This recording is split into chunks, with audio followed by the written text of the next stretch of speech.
Good morning students. As you know, in last class we have started demerits of a or limitations of a joint stock company. जैसा कि हमने पढ़ा है कि joint stock company बहुत ही important topic है, बहुत ही लेंथी टॉपिक है, बट ऐसा नहीं है कि इसमें सब कुछ अच्छा ही है, कुछ कमियां भी है, कुछ लिमिटेशंस भी है.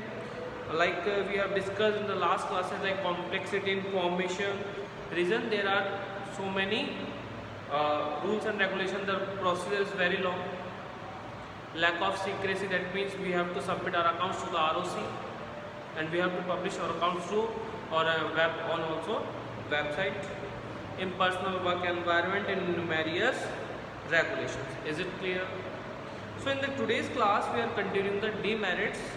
The next demerit of joint stock company is delay in decision making. We are discussing about limitations.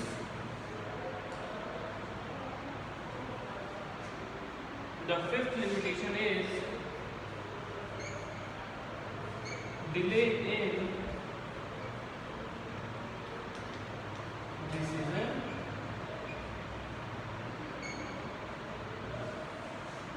Making, कि डिसीजन लेने में delay. Companies are democratically manage through the board of directors, कि कंपनी को जो manage करते हैं board of directors which is followed by the top level management. Company को वैसे तो डेमोक्रेटिकली मैनेज किया जाता है और बोर्ड ऑफ डायरेक्टर्स इनके थ्रू काम करते हैं middle and management and lower level management, कि जो भी काम शेयर होल्डर ने डिसाइड किया वो पूरा करेंगे top level managers, middle level managers and lower level of managers. Communication as well as approval of various proposal में cause delay, not only taking decision but also in acting upon them. For example, हम हमारी country की बात कर रहे हैं कि India is a democratic country. That means कोई भी डिसीजन लेना हो, छोटे से छोटा और बड़े से बड़ा, क्या करना होता है? मीटिंग बुलानी पड़ती है, पार्लियामेंट में पास करवाना पड़ता है, जिससे हम देखते हैं कि डिसीजन आने में डिले हो जाता है. सेम कि कंपनी में कोई भी डिसीजन ऐसा नहीं होगा कि एक पर्सन को ऑथराइज कर दिया उसने ले लिया. नहीं, हर काम के लिए आपको मीटिंग लेनी होगी, मेंबर्स को बुलाना होगा, अप्रूवल्स लेनी होगी. There are so many formalities which जिसकी वजह से हमारे डिसीजन आने में डिले हो सकता है. और डिसीजन डिले आने का सबसे बड़ा नुकसान अपॉर्चुनिटी लैप्स हो सकती है, कॉस्ट इंक्रीज हो सकती है, कई चीज़ें हैं अगर डिसीजन टाइम पर नहीं आता है. Is it clear?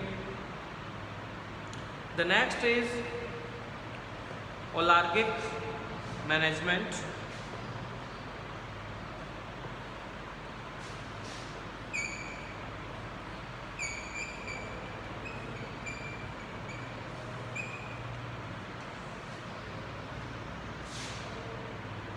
ओलार्किक management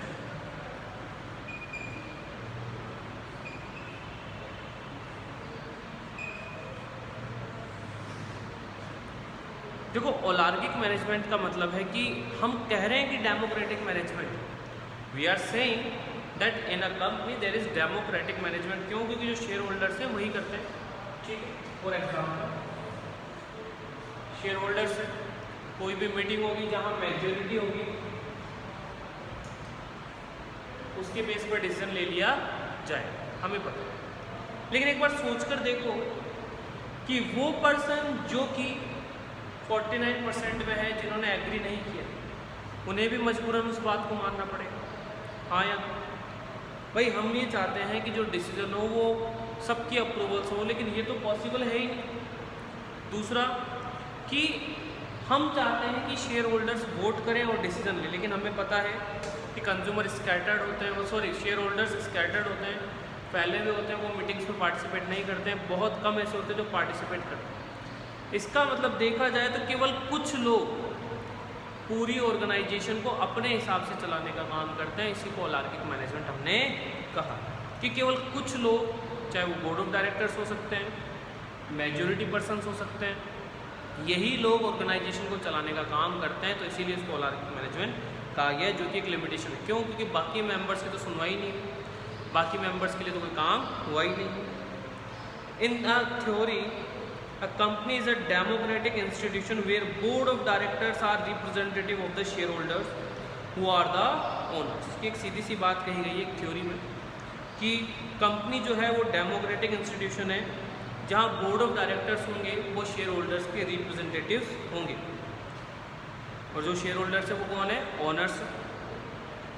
in practice however it in most large size organisation having a multitude of shareholders, the owners have minimal influence in terms of controlling of running the business। सीधी सी बात कही है कि कहने को तो है, लेकिन जो इतने सारे हमारे शेयर होल्डर्स होते हैं लेकिन उनका जो इन्फ्लुएंस होता है वो बहुत कम या ना के बराबर होता है। ठीक है, बिजनेस को कंट्रोल करने में हो चाहे बिजनेस को चलाने को लेकर। फॉर एग्जाम्पल, कभी भी शेयर होल्डर्स अपनी तरफ से प्रपोज नहीं करेंगे कि आने वाले साल में काम क्या करना है। क्यों? उनके पास इतनी नॉलेज नहीं है कि वो प्रोफेशनल पर्सन की तरह काम कर सकें। तो जो भी प्रोफॉर्मा या एजेंडा बनेगा आने वाले साल के लिए, जो भी प्लानिंग होगी उसे ही तो अप्रूव करवाना। दैट मीन्स सब कुछ ऑलरेडी पहले किसने डिसाइड कर लिया है? बोर्ड ऑफ डायरेक्टर्स ने। इट इज़ सो, या फिर अगर बोर्ड ऑफ डायरेक्टर डिसाइड कर दिया तो शेयर होल्डर्स उसे अप्रूव कर देते हैं, या फिर उसमें थोड़ा बहुत चेंज करके फिर अप्रूव कर देंगे, लेकिन डिसीजन किसने लिया? बोर्ड ऑफ डायरेक्टर्स ने। It is so because the share holders are spread all over the country and a very small percentage attend the general meetings. और ऐसा इसीलिए हो रहा है क्योंकि शेयर होल्डर्स तो पूरी कंट्री में है, क्योंकि ऑनलाइन ट्रेडिंग होती है। तो आप जयपुर में बैठ के किसी बॉम्बे की कंपनी के शेयर्स खरीद सकते हो, बॉम्बे वाला जयपुर की कंपनी खरीद सकता है, तो एमएनसी के खरीदे जा सकते हैं। आप पूरे वर्ल्ड में कहीं से भी ट्रेडिंग कर सकते हो। सो अब क्योंकि ये है तो कोई भी पर्सन कहीं से भी शेयर खरीद लेता है, तो शेयर होल्डर्स बहुत स्कैटर्ड हो गए, फैले हुए हो गए। The board of director as such enjoy considerable freedom in exercising their power which they sometimes use even contrary to the interest of shareholders। कि बात कह दी, क्योंकि अब शेयर होल्डर्स नहीं आ रहे तो क्या करें? डिसीजन वो क्या करेंगे? अपने हिसाब से लेंगे, फिर वो कभी कभी शेयर होल्डर्स के अगेंस्ट में भी हो जाते हैं। Dissatisfied share holders in such a situation have no option but to sell their share and exit the company. तो आप क्योंकि कम है शेयर परसेंटेज, तो आपके पास बोलने का राइट नहीं है। मतलब बोलने का तो है, लेकिन अब जब डिसीजन लिया जा चुका है तो हमारे पास कोई ऑप्शन नहीं है, या तो हम छोड़कर चले जाएं, ठीक है, या फिर अपने शेयर्स को बेच दें। As the directors virtually enjoy the rights to take all major decision it lead to rule by a few. जैसे कि मैंने आपको बताया कि जो भी प्रपोज करना है, जो भी प्लानिंग करनी है, जो भी करना है, वो सब कुछ हमने किसको दे रखा है? डायरेक्टर्स को दे रखा है। तो देखा जाए तो केवल कुछ लोग पूरी कंपनी को चलाने का काम कर रहे हैं, इसीलिए कहा गया ओलार्किक management. Is it clear? Now the last limitation, conflict in interest.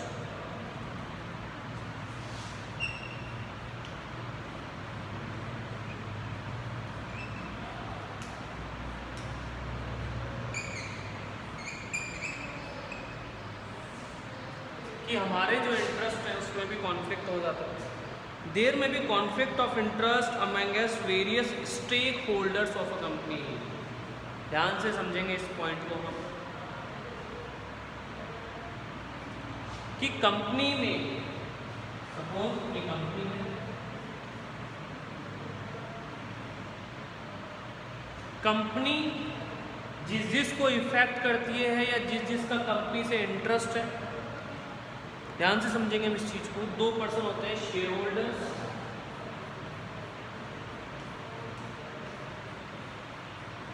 और स्टेक होल्डर्स।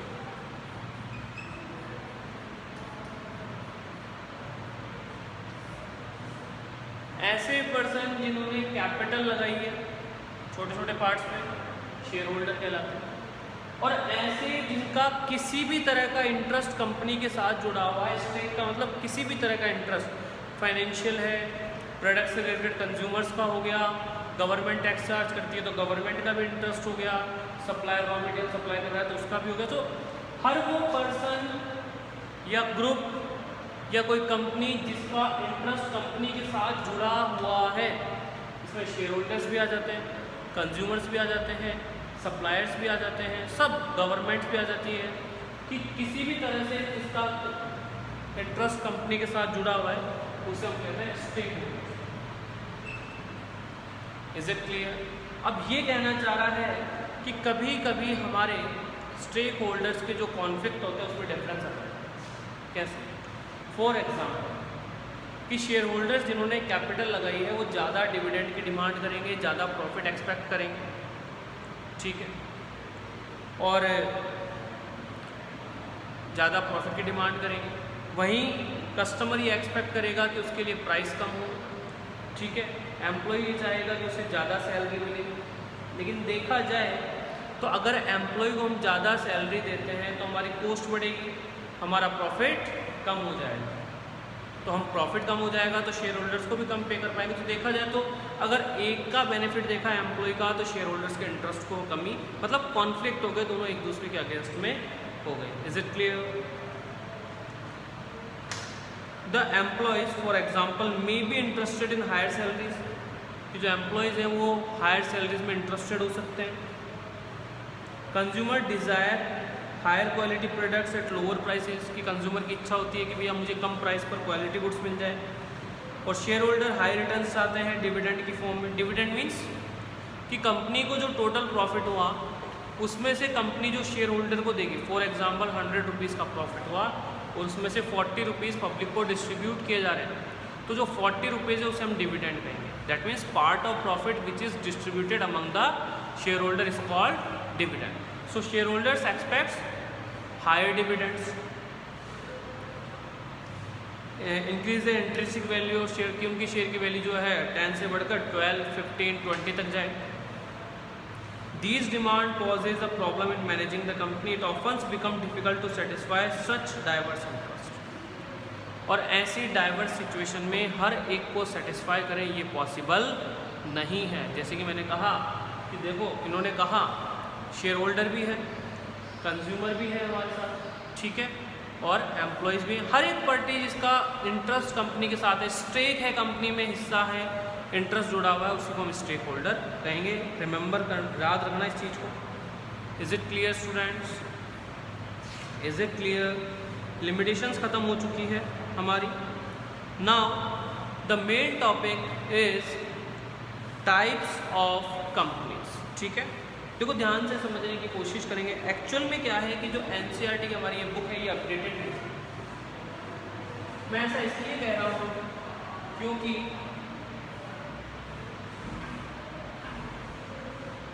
हमारी जो बुक है वो ये कहती है कि टाइप्स ऑफ कंपनी फिलहाल 2 है, ठीक है।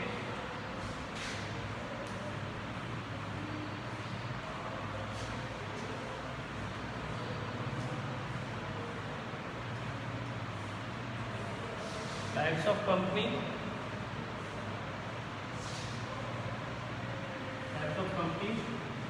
इन्होंने कहा कि एनसीईआरटी बुक हमारी कहती है कि 2 तरह की है,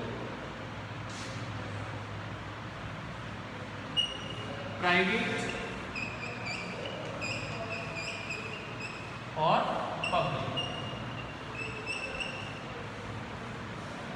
बट कंपनीज एक्ट में जब अमेंडमेंट हुआ 2013 आया 1956 की जगह, तो एक और कंपनी जोड़ी गई जिसका नाम है वन पर्सन कंपनी। समझ में आया? 1 पर्सन कंपनी। क्योंकि हमारे सिलेबस में नहीं है तो इसके लिए मैं आपको अलग से पढ़ाऊँगा। अलग से मतलब मैं यहीं आपको एक्सप्लेन कर दूंगा। नोट्स मैंने आपको ऑलरेडी सेंड कर दिए हैं व्हाट्सएप के थ्रू। तो देखो बेटा ये जो थोड़े टॉपिक हैं हम कल की क्लास में स्टार्ट करेंगे। आज की क्लास में इतना ही। क्या क्या डिस्कस किया? लिमिटेशंस कंप्लीट हो गए, मेरिट्स कंप्लीट हो गए, ठीक है हमारे। और इसका जो लास्ट पॉइंट है choice of form of organisation NCERT book में, वो फ़िलहाल सीबीएसई ने रिमूव कर दिया है। मतलब हमारे जो सिलेबस इस बार का वो है नहीं, बट हम लोग पढ़ेंगे फिर भी क्योंकि इम्पोर्टेंट पॉइंट है, ठीक है, हमें सब कुछ पता होना चाहिए। सो ये टॉपिक हम कल की क्लास में डिस्कस करेंगे। Still if you have got any doubt related to this topic you can ask through WhatsApp. Thank you student.